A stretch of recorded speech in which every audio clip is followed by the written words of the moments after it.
हर हर महादेव, देवों के देव महादेव के चरण में प्रणाम करता हूँ। दुर्गा माँ के चरण में प्रणाम करता हूँ।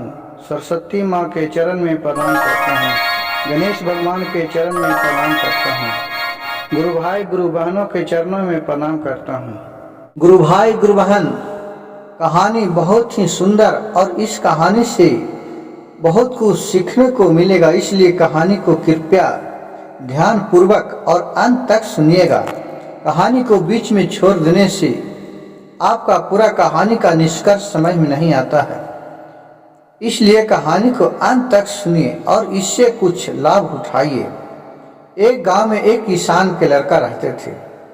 वो घर में अकेले ही रहते थे।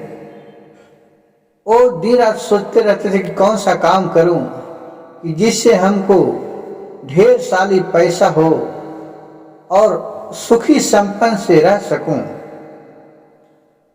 वो सुबह सुबह उठ के अपने काम के चक्कर में निकल जाते थे खेत पर, पूरा मन लगा के काम करते थे, लेकिन इतना परिश्रम करने के बाद भी उनको किसी तरह का मुनाफा नहीं हो रहा था। वो मन ही मन बहुत चिंता रहने लगे। सुबह में उठे बोले, हे भोलेनाथ, सबका नैया पार आप ही लगाते हैं प्रभु, मेरे पर भी कृपया दर्शाइए, कौन सा गलती हमने किया जिसका सजा हमें मिल रहा है। और ये सब अपने मन ही मन जपते थे और नहीं कोई मंदिर में जाते थे, नहीं कोई पूजा पाठ में जाते थे। वो मन ही मन भोलेनाथ के ध्यान सुबह सुबह जरूर लगाते थे और वो सदैव अमीर बनने का सपना देखा करता था। एक दिन के बात हुआ कि भोलेनाथ का कृपा हुआ।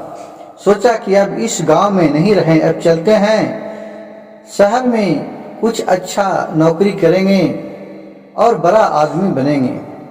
वो निकल पड़े अपने गांव छोड़कर बड़ा सा शहर में। रास्ते में एक नदी पड़ा। देख रहे हैं कि नदी में एक साधु बाबा डूब रहे हैं और बोल रहे हैं, बचाओ बचाओ बचाओ। एक किसान का लड़का जब देखा इसको, कहा कि ओह, ये तो बाबा डूब जा रहा है नदी में और कोई भी नहीं है यहाँ। वो वहां से छलांग लगाए और नदी में कूद पड़े और बाबा को पकड़ के और निकाल के लेके चला नदी के ऊपर। बाबा बोले उस बालक से कि बालक, तुम कहाँ जा रहे हो? इन किसान के लड़का बोला बाबा से, बाबा अब तो मैं आपका निकाल दिए, आप ठीक करी है ना, अब मैं चलता हूँ। कहा बाबा बोले कि बालक, तूने मेरी जान बचाया है, तुम कहाँ जा रहे हो?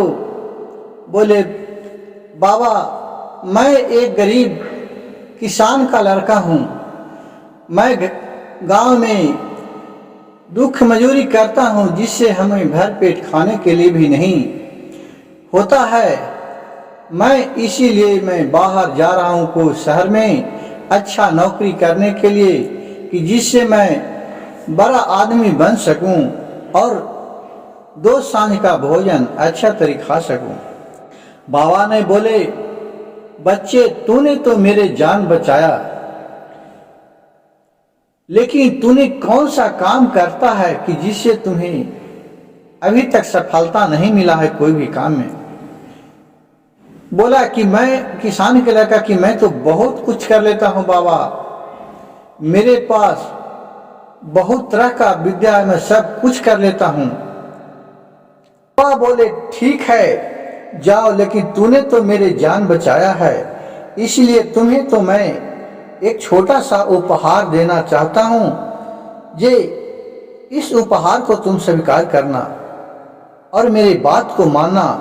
कहे कि हाँ बाबा बताइए। कहे कि तुम तो जा रहे हो शहर, इस नदी के तो पार करना पड़ेगा। इस नदी के पार कर जाओगे तुम, उस तरह एक जंगल है, एक जंगल पार करके जब दूसरे जंगल में जाएगा तो वहां एक सोने का हिरण रहता है। वो तुझे सोचल काम सब पूरा करेगा और तुम्हें बहुत सा संपत्ति देगा। कहा कि ठीक है बाबा, मैं जाता हूं हिरण के खोज में। और नदी पार करके वो चला गया हिरन के खोजने के लिए। जंगल में जेते जेते शाम हो गया। कहा कि किधर भी एक भी कोई आदमी नहीं भेट रहा है। बाबा ने बताया कि इसी जंगल में है। सोचा चले, मेरा तब चलते चलते जूता टूट गया है, अब इस जूते को मैं सी लेता हूँ, अब क्या करूं। उसने क्या किया कि एक पैर का खाल कबारा और अपने जूते को मरम्मत कर लिया।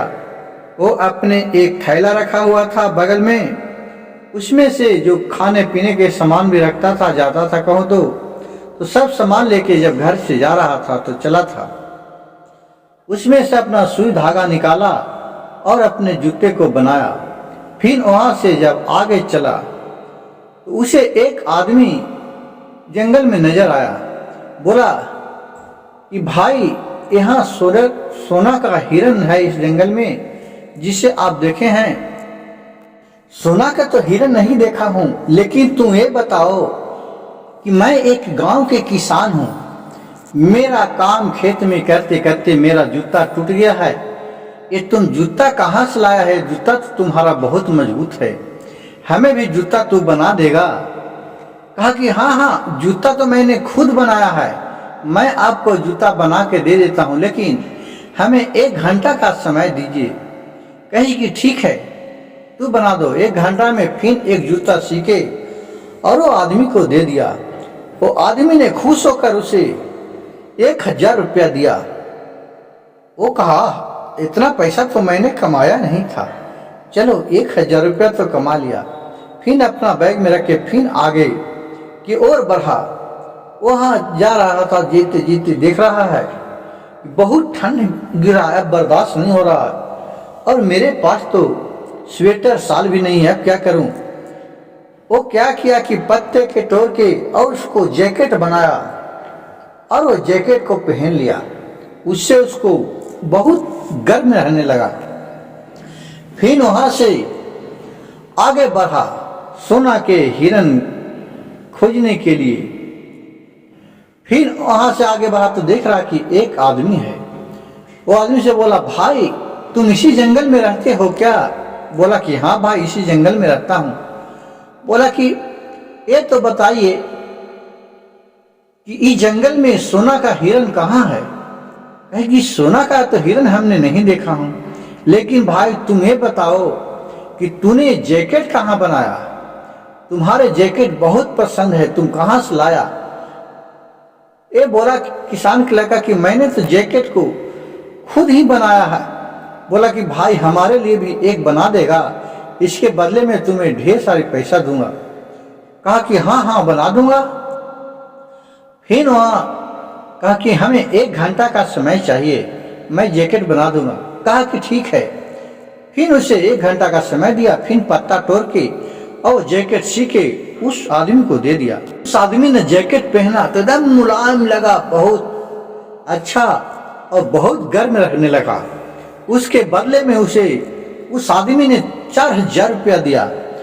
वो भी अपना थैला में रखा। उस देख के बहुत खुश हुआ, कहा आज तो मैं पैसे बन गया हूं। कहा कि चले, बाबा तो बोले हैं कि सोना का हिरन यही जंगल में है, चलते हैं और आगे खोजने के लिए।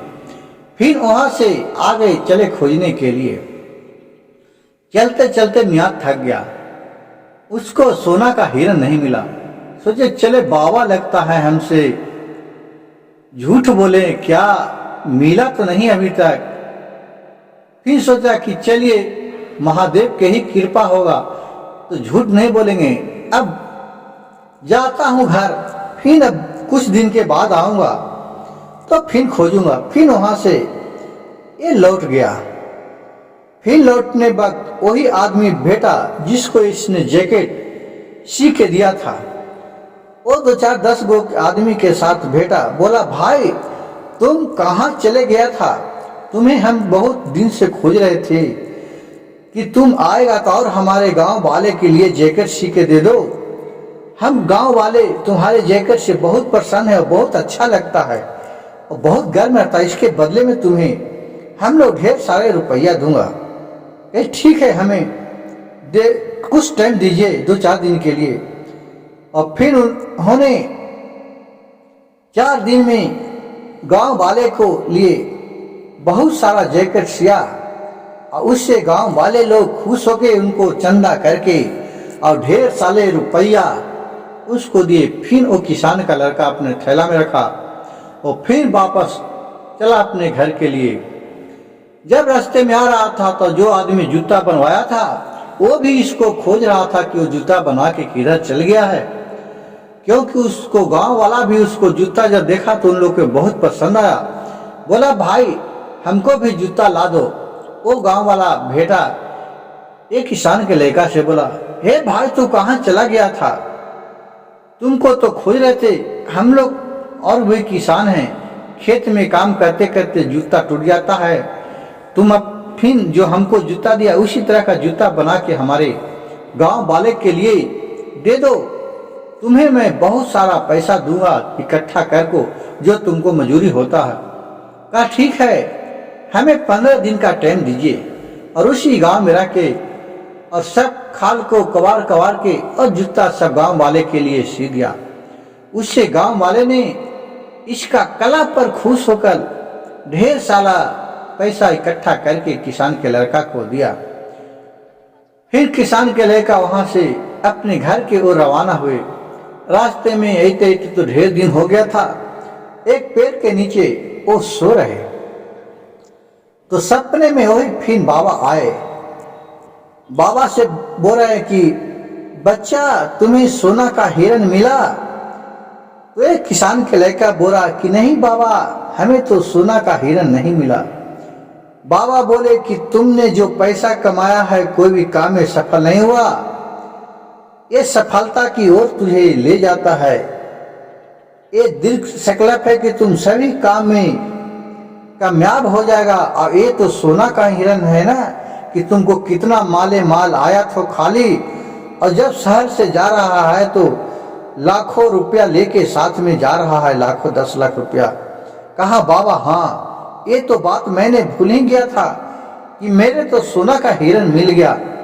अब बाबा बोले कि जाओ अपने गांव में, ऐसे तुम अच्छा तेरी कारोबार बढ़ाना, कोई बिजनेस करना। और फिर अपने गांव लौटा और वहां एक सुंदर सा मकान बनाया और बहुत बड़ा दुकान डाला। वो दुकान में इसको खूब चलने लगा और खुशी खुशी रहने लगे। गुरु भाई गुरु बहन, भोलेनाथ के कृपा से देखिए ये मंदिर में नहीं जाता था लेकिन भोलेनाथ के ध्यान लगाते थे। इसी तरह एक मन में ही भगवान बसते हैं सबके, कोई मंदिर मस्जिद में नहीं बसते हैं। अगर आपका दिल साफ हो तो आपको सगर भगवान नजर आएंगे। अगर दिल में आपका कलोरा हो तो आपको कहीं भी भगवान नहीं नजर आएंगे।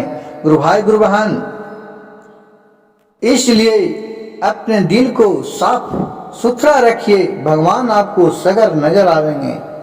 और मेरे वीडियो अच्छा लगे तो मेरे चैनल को सब्सक्राइब कीजिए, लाइक कीजिएगा और शेयर कीजिएगा। हर हर महादेव, घर घर महादेव।